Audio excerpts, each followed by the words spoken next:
Assalamualaikum warahmatullahi wabarakatuh. Saya Salosa Finatunazah dari kelompok 4 akan mempresentasikan hasil diskusi kami, yaitu dengan judul Analisa Data Berkala dengan Metode Lasker. Kelompok 4 sendiri terdiri dari saya, Salosa Finatunazah, kemudian ada Farabi Fajrusidki, dan yang terakhir ada Anugrah. Pendahuluan. Statistika adalah cabang ilmu matematika terapan yang terdiri dari teori dan metode mengenai bagaimana cara mengumpulkan, mengukur, mengklasifikasi, menghitung, menjelaskan, mengsintesis, menganalisis, dan menafsirkan data yang diperoleh secara sistematis. Dengan demikian, di dalamnya terdiri dari sekumpulan prosedur mengenai bagaimana cara mengumpulkan data, meringkas data, mengolah data, menyajikan data, serta menarik kesimpulan dan interpretasi data berdasarkan kumpulan data dan hasil analisisnya. Apa yang dimaksud dengan metode Lasker? Metode Lasker merupakan metode peramalan atau forecasting kuadrat kecil yang menggunakan persamaan linear untuk menemukan garis paling sesuai untuk kumpulan data lampau guna meramal data di masa depan. Langkah-langkah metode Lasker. Langkah-langkah peramalan Lasker adalah: pertama, melihat garis tren dari masing-masing titik untuk dimasukkan dalam peramalan. Kedua, melihat nilai rata-rata. Selanjutnya, melihat persamaan tren dengan metode trend moment. Terakhir, melihat peramalan data model Lasker yang akan datang. Metode Lasker atau kuadrat kecil. Metode ini paling sering digunakan untuk meramalkan Y, karena perhitungannya lebih teliti. Persamaan garis tren yang akan dicari ialah Y aksen sama dengan A0 tambah BX, A sama dengan sigma Y per N, B sama dengan sigma YX per sigma X kuadrat. Dengan Y aksens, data berkala atau time series sama dengan taksiran nilai tren, A0 sama dengan nilai tren pada tahun dasar, B sama dengan rata-rata pertumbuhan nilai tren tiap tahun, X sama dengan variabel waktu, yaitu hari, minggu, bulan, atau tahun. Untuk melakukan perhitungan, maka diperlukan nilai tertentu pada variabel waktu atau X, sehingga jumlah nilai variabel waktu adalah 0 atau sigma X sama dengan 0. Untuk N ganjil, maka 1. Jarak antara dua waktu diberi nilai 1 satuan, kemudian di atas 0 diberikan tanda negatif, lalu di bawahnya diberi tanda positif. Untuk N genap, maka jarak antara dua waktu diberi nilai 2 satuan, di atas 0 diberi tanda negatif, di bawah 0 diberi tanda positif. Di sini saya akan mempraktekkan untuk data bilangan ganjil. Ketentuannya adalah jarak antara dua waktu diberi nilai 1 satuan, di atas 0 diberi tanda negatif, di bawah 0 diberi tanda positif. Di sini sudah tersedia data persediaan barang pada tahun 2016 sampai 2020, di mana ada 5 data. Pertama, kita harus menentukan titik tengah dari 5 data tersebut. Titik tengah dari data ganjil ada pada data ketiga. Maka data ketiga kita isi dengan X sama dengan 0.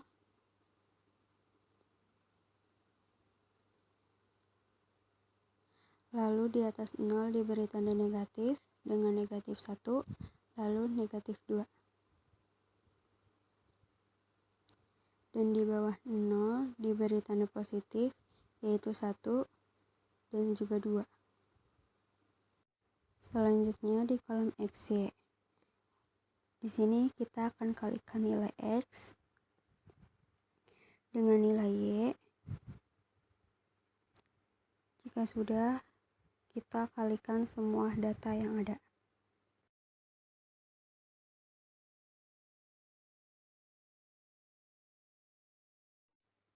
Selanjutnya di kolom X kuadrat, kita akan mengkuadratkan nilai dari X. Setelah itu, kita kuadratkan semua nilai X yang ada pada kolom tersebut.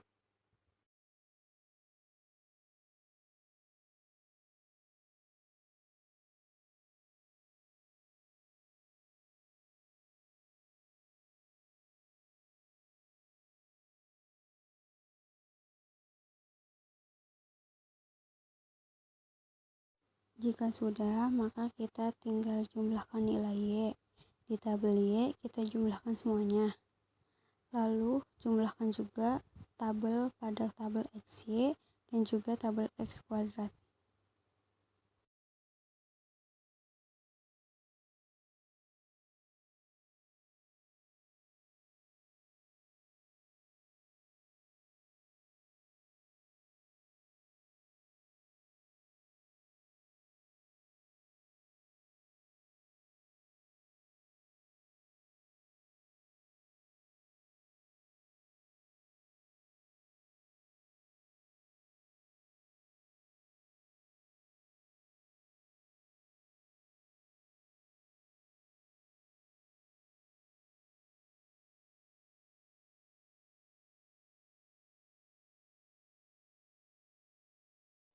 Jika sudah, setelah itu kita akan meramalkan di tahun berikutnya, yaitu y-axis. Maka di tahun 2021 yang akan kita ramalkan. Untuk meramalkan, kita harus mencari nilai A terlebih dahulu. Dengan rumus A sama dengan sigma Y per N. Sama dengan jumlah data Y dibagi dengan banyaknya data yang berarti 5.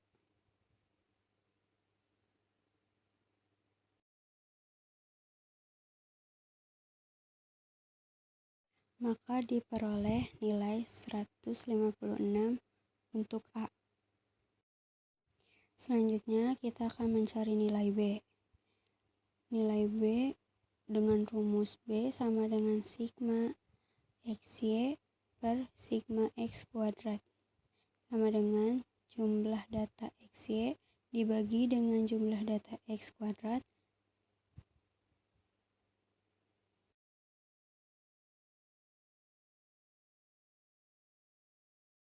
Maka dapat ditemukan nilai 18 untuk B. Selanjutnya y-axis dengan rumus A tambah B X sama dengan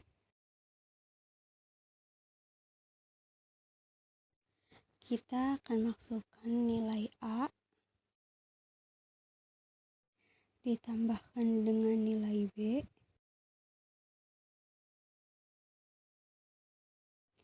lalu dikalikan dengan nilai X dari nilai ramalan Y. Berarti nilai X dari nilai ramalan di tahun 2021. Jika di tahun sebelumnya sudah ditemukan X-nya adalah 2, maka di tahun 2021 akan diteruskan, yang berarti sehabis 2 yaitu 3. Berarti nilai X untuk tahun 2021 adalah 3.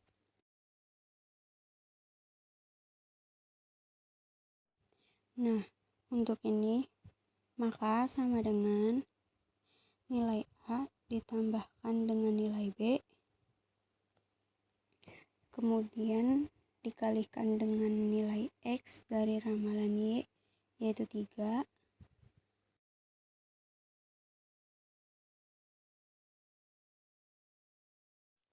maka hasilnya adalah 210.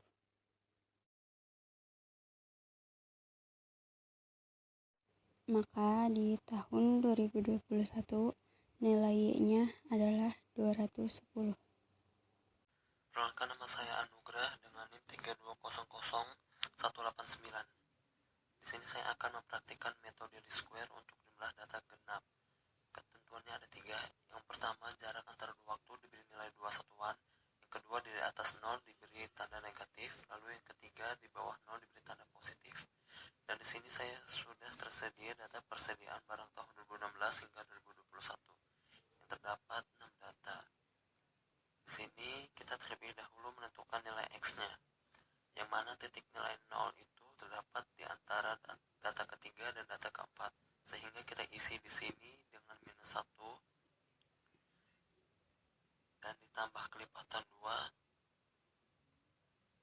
hingga seterusnya. Di sini minus 3 dan minus 5. Dan seperti ketentuannya, di atas 0 diberi tanda negatif dan di bawah 0 diberi tanda positif. Lalu di sini diisi 1, 3, dan 5. Lalu kita menentukan XY. XY itu perkalian dari data X dan Y. Di sini kita hitung X minus 5 dikali 122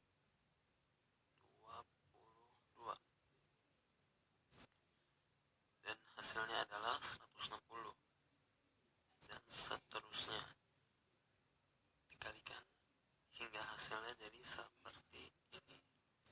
Lalu X kuadrat itu data X dipangkatkan 2, jadi sum ini minus 5 dikali minus 5, maka hasilnya 25, dan seterusnya. Maka masing-masing data hasilnya seperti ini.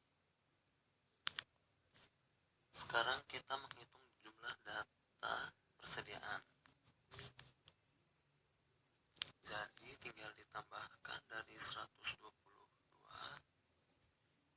hingga 192.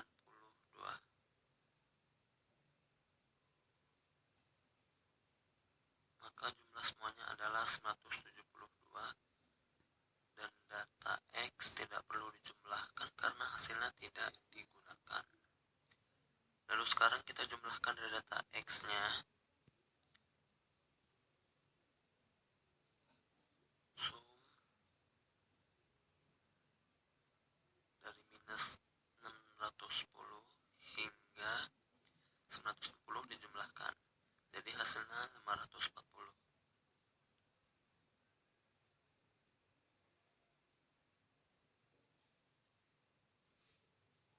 Dan di sini juga kita menghitung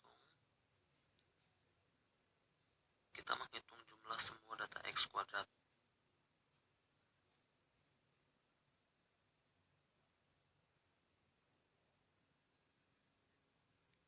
Dari 25 hingga 25 lagi dijumlahkan hingga jumlah semuanya 70.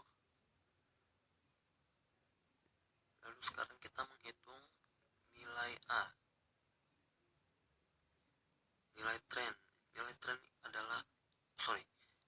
itu rumusnya adalah jumlah data Y dibagi N, dan di sini juga ada rumus B. Rumus B itu nilai rata-rata, jadi jumlah semua dari data X, Y dibagi jumlah semua dari data X kuadrat. Di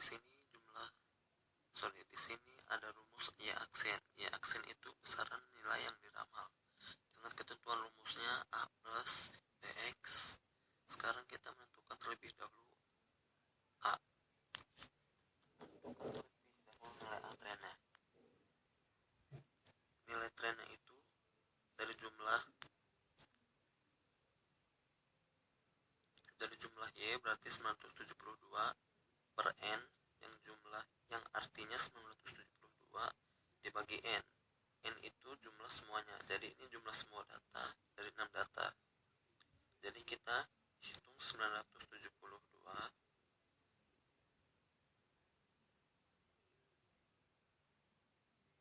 dibagi 6 data. Maka hasilnya A. Nilai tren itu adalah 162. Lalu sekarang kita menghitung nilai B-nya. B itu nilai rata-rata. Nilai rata-rata itu jumlah dari semua XY per jumlah semua dari X kuadrat. Di sini kita menghitung jumlah semua dari XY yaitu 540, lalu dibagi jumlah dari semua kuadrat XY. Jadi hasilnya 7,7.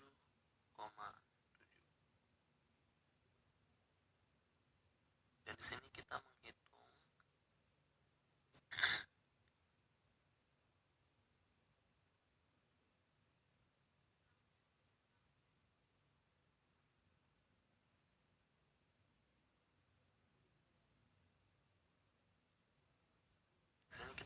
Y aksen.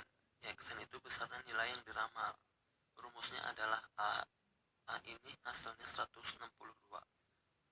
Lalu ditambah B yang hasilnya 7,7. Dan X itu adalah nilai yang akan diramal di tahun berikutnya, yaitu tahun 2022. Yang artinya X itu kelanjutan dari 5 ini. Jadi kita isi dengan 7. Berarti kita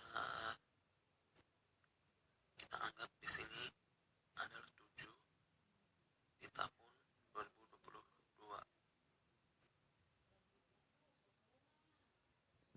sekarang kita hitung sum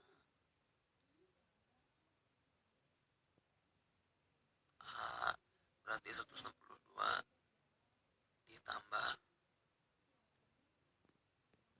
ditambah B dikalikan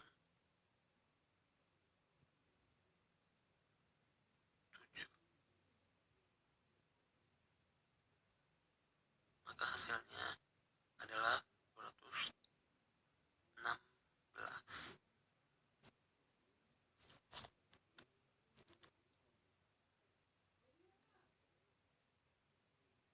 Nilai A ini adalah 162, nilai B 7,7, nilai B 7,7 dan Y aksen itu besarnya nilai yang akan diramal itu 216.